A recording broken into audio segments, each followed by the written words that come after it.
नमस्ते। हमेशा खुश रहो बिटिया। Ayurveda faculty doctor Sushil Kumar Sharma. अष्टांग हृदय सप्तमोध्याय अन्न रक्षा अध्याय का पहला भाग पढ़ाने जा रहा हूँ। अन्न रक्षा अध्याय, अन्न की रक्षा करना मतलब अन्न की विष आदि से रक्षा करना, इसके बारे में अध्याय है। सबसे पहले इसमें लिखा गया है वैद्य का स्थान। वैद्य का स्थान कहाँ होना चाहिए? तो वैद्य के स्थान के बारे में कहा था वैद्य के चिकित्सक। वैद्य को, राजा को, वैद्य को अपने मकान, अपने निवास स्थान के पास में रखना चाहिए। इससे क्या है, वैद्य सही काम करता है, इसलिए इसके बारे में लिखा है इन्होंने। राजा राजगृह सन्ने प्राणाचार्य निवेशेते। राजा राजगृह सन्ने, राजा को राजगृह के पास में ही प्राणाचार्य यानी वैद्य को, चिकित्सक को निवेशित रखना चाहिए। सर्वदा से भवित्यम सर्वत्रम प्रतिजागृत, क्योंकि राजा के घर के सामने राजवैद्य के चिकित्सक का मकान रहेगा, चिकित्सक रहेगा, तो सर्वदा हमेशा ही वो राजा, वो चिकित्सक है, सभी अवस्थाओं में जागरूक यानी चौकन्ना रहेगा। उसको राजा का भय रहेगा, उसको राजा का डर रहेगा, इसलिए हमेशा हर स्थिति में चौकन्ना यानी सावधान की स्थिति में वो रहेगा। विष से राजा के अन्न की रक्षा करना। विष से राजा के अन्न की रक्षा करने के लिए लिखा है अन्नपानम विशेषात रक्षेद विशेषण महिपते, मतलब अन्नपान से सब अन्नपान में विष की रक्षा करनी चाहिए, सभी की रक्षा करनी चाहिए, वैसे जनता की रक्षा करनी चाहिए, लेकिन विशेषेद महिपते, विशेष रूप से राजा के खान पान में विष नहीं हो, इसकी रक्षा का चिकित्सक को ध्यान रखना चाहिए। चिकित्सक हमेशा ध्यान रखे कि राजा के भोजन में विष नहीं हो, क्योंकि योग क्षमे तदाश्यो धर्मार्थो नहीं निबंधना, क्योंकि राजा के अधीन ही योग और क्षेम और धर्म और काम ये सब उसके अंदर जुड़े होते हैं, इसलिए विशेष तौर से राजा का ध्यान रखना चाहिए। तो योग तो अलब्ध वस्तु के लाभ का नाम है और लब्ध वस्तु की रक्षा करना क्षेम कहलाता है, इसलिए योग और क्षेम राजा के अधीन होता है, इसलिए विशेष तौर से राजा की अन्न की रक्षा विष से करनी चाहिए। अब विषुक्त भोजन कैसा होगा उसके बारे में वर्णन किया गया है कि विषाक्त ओदन यानी चावल अगर विष मिला दिया गया है तो उसकी स्थिति क्या होगी उसके बारे में बताया गया है। ओदनो विश्वान सांद्रो, ओदनो विश्वान, यदि ओदन यानी चावल में यदि विष मिला दिया गया है तो वो सांद्रो यानी गाढ़ा हो जाएगा, सांद्र यानी गाढ़ा हो जाएगा। यात्य विस्त्राव्यवता में, और वह क्या है, विस्त्रा में यानी कि छानने के योग्य, छाना जाने लायक होते हुए भी छाना नहीं जाएगा, मतलब छानने के योग्य होते हुए भी वो छाना नहीं जाएगा, इतना गाढ़ा हो जाएगा। चिरेण पचते, और वो पकने बहुत देर से पकेगा, यानी चावल को पकाओगे तो वैसे सामान्य चावल 10 मिनट पक जाएगा, तो उसको बहुत देर यानी 20-25 मिनट लग सकते हैं पचने में। पक्वो भवेत पर्युषितम, और पकते ही मान लो पक भी जाएगा तो क्या है, पकते ही खराब हो जाएगा, यानी पर्युषित यानी बासी हो जाएगा, पकते ही बासी हो जाएगा।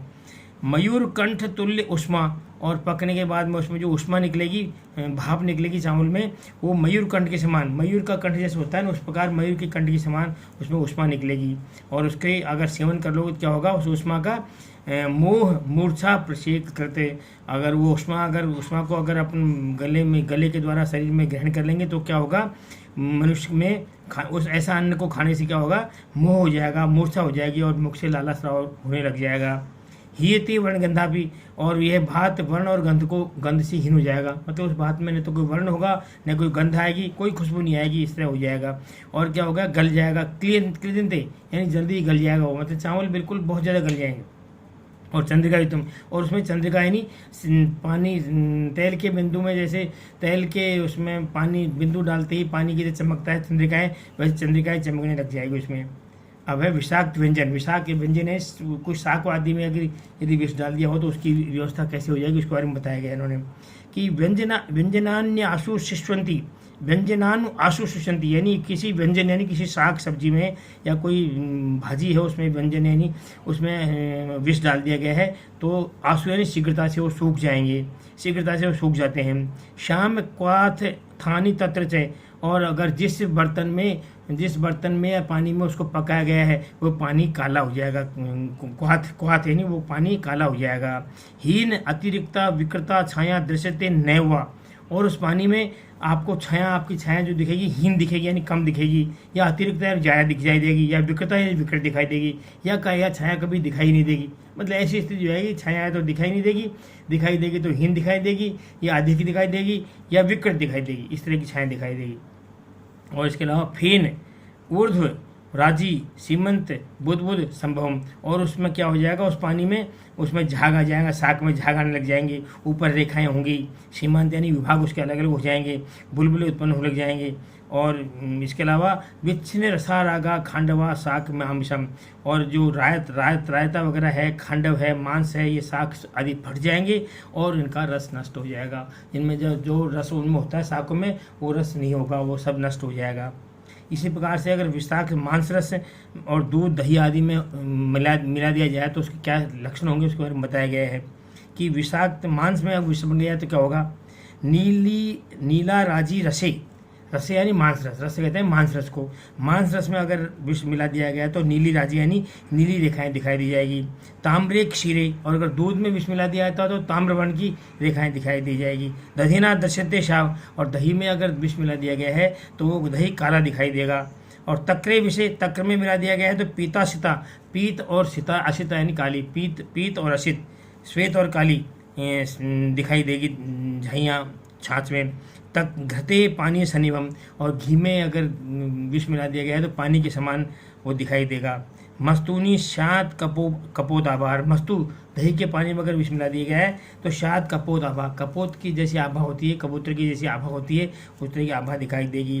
राजी कृष्ण तुषोदिके, और तुषोदिकों में अगर मान लो विष मिला, तुषोदिके या तुष के पानी में अगर विष मिला दिया गया है तो वो कृष्ण यानी काली दिखाई देगी। इसी प्रकार से काली मध्य अम्बसो, मध्य और अम्ब पानी और मध्य यानी शराब में अगर विष मिला दिया गया है तो वो भी काली रेखाएं दिखाई देगी। क्षोद्रे हरित, और क्षोद्र यानी मधु में विष मिला दिया गया है तो हरी हसी रेखाएं दिखाई देगी।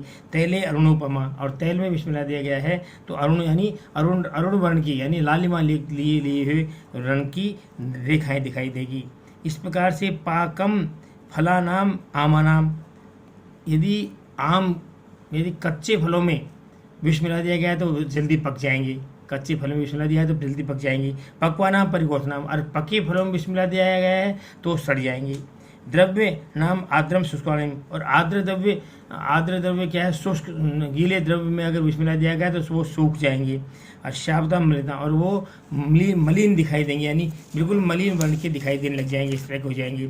मृदु नाम कठिनानाम, और मृदु द्रव्यों में विष मिला दिया गया है तो कठिन हो जाएंगे, और कठिन द्रव्यों में विष मिला दिया गया है तो वो मृदु हो जाएंगे। भवेत विपर्यम, वो विपरीत हो जाते हैं। माल्यस्य स्फुटा ताग्रम, और माला में यदि किसी राजा को माला पहनाने के लिए ले जा गए हैं और माला में मान लो विष मिला दिया गया है तो उसके जो माला के फूल हैं वो खिलने लगेंगे, उसकी गंध नहीं आएगी, म्लान या फूल कुमड़ा जाएंगे, इस तरह की स्थिति हो जाएगी। और श्याम मंडता वस्त्रे, और अगर किसी वस्त्र में विष मिला दिया गया है तो उसके काले काले धब्बे पड़ जाएंगे। सदनम तंतुक्षणम, और उसके तंतु यानी जो तंतु हैं और उसके कपड़े के जो रेशे हैं वो टूट टूट के गिरने लग जाएंगे।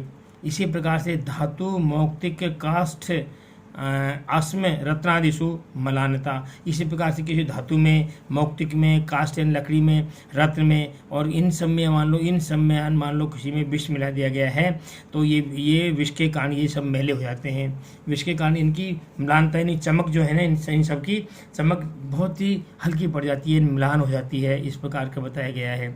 और इसके अलावा स्नेह स्पर्श प्रभाहानि, और इसके अलावा इन जो धातु मौक्तिक माणिक वगैरह है इनमें स्निग्धता नहीं रहेगी, शीतता नहीं रहेगी स्पर्श में, और तेजस्व इनकी जो तेजता है वो नष्ट हो जाएगी, इस प्रकार से बताया गया है। स प्रभुत्वम च मृमन्मयी, और अगर मिट्टी के पात्र में विष मिला दिया गया है तो मिट्टी का पात्र क्या हो जाएगा, उसमें तेज चमक आ जाएगी, मिट्टी के पात्र में तेज चमक आ जाएगी, तेज चमकने लगेगा, इस प्रकार के उसमें लक्षण दिखाई देंगे। ये इस प्रकार के सारे लक्षण दिखाई देते हैं। अब आगे इन्होंने बताया विष देने वाले के लक्षण कैसे होते हैं। कोई किसी को विष देता है तो विष देने वाला व्यक्ति के लक्षण क्या होंगे, कैसे पहचानेंगे उसको, उसके बारे में बताया गया है कि विषद विष देने वाला व्यक्ति शाव शुष्क आश्यो, उसका क्या होगा, आश्य यानी मुँह, उसका मुँह जो है शुष्क और शाव यानी उसका मुंह सूख जाएगा और काला काला दिखाई देगा, मतलब वो घबराते हुए उसका मुंह सूख जाएगा और काला दिखाई देगा। विलक्षो वीक्षते दिशे, और बिना किसी कारण के, बिना उद्देश्य के इधर उधर देखता दिखाई देगा, बिना उद्देश्य के इधर उधर देखता दिखा हुआ दिखाई देगा। स्वेद, उसके पसीना आने लग जाएगा। वे पथु, कपकपी छूटेगी उसके, और मुस्कुरा तो भीतर, और डरा हुआ सा प्रतीत होगा, घबराया हुआ सा प्रतीत होगा। स्खलिति, और चलते हुए गिरने लगेगा। जम्रते, यानी उसको जमाइयाँ आने लगेगी, उसको उबासी आने लगेगी और फिसलने लगेगा। इस तरह की उसकी हालत हो जाएगी। ये विष देने वाला लक्षण है। अब आगे है अग्नि में विषाक्त अन्न की परीक्षा। मान लो किसी विष वाले अग्नि की अग्नि में परीक्षा करनी हो तो वो कैसे होगी, उसके बारे में बताया उन्होंने कि प्रापण्यम विषम त्वग्नि रेखा आवर्तम स्फुटयति, शिखी कंठ आधूम मरीचे नर्ची नेवा उग्र गंधवान। मतलब अगर किसी विष वाले अन्न को अग्नि में डालेंगे तो क्या परीक्षा होगी, उसके बारे में बताया है कि विष वाले अन्न को अग्नि में एक ही आवर्त, यानी घेरे के रूप में एक ही लौ उसकी उत्पन्न होती है, एक लौ में जलेगी वो, और अतिशय चट करेगी वो।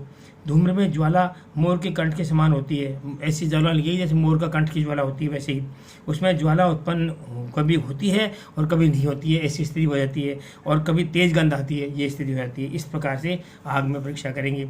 और आगे उन्होंने बताया कि विषाक्त अन्न में पशु पक्षियों द्वारा कैसे परीक्षा करेंगे। मान लो विषाक्त अन्न है तो राजा के देने के पहले विष को उसको पशु पक्षियों में देंगे तो उसके क्या प्रभाव होंगे, उसके बारे में बताया उन्होंने कि विषाक्त अन्न में म्रियते मक्षिका, अगर मक्खी अगर विषाक्त अन्न में पड़ गई या गिर गई, उसको बैठ गई तो वो मर जाएगी बैठते ही। प्रायश्य काको क्षाम स्वरूप होत, और कौवे ने अगर इसको स्पर्श कर लिया तो उसका स्वर जो है क्षीण हो जाएगा। कौवे का स्वर तीक्ष्ण होता है, वो क्षीण हो जाएगा। उत्क्रोशयंती चय दृष्टवत सुख दात्युः सुख सारिका, और अगर मान लो जो धातु है यानी जलकाक और मैना विषय लेने को देख लेंगे तो क्या करेंगे, जोर उत्क्रोशंती, जोर से विलाप करने लग जाएंगे, जोर से चिल्लाने लग जाएंगे। हंस प्रचलती, हंस क्या है, लड़खड़ाने लग जाएगा अगर उसको देख लेगा तो। और इसके अलावा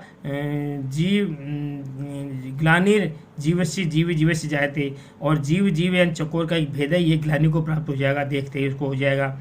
चकोर अक्षी वैराग्यम, और चकोर यदि इसको देख लेगा तो उसको आँखों का वैराग्य हो जाएगा, उसकी आंखें श्वेत पड़ जाएगी, आंखों का वैराग्य हो जाएगा।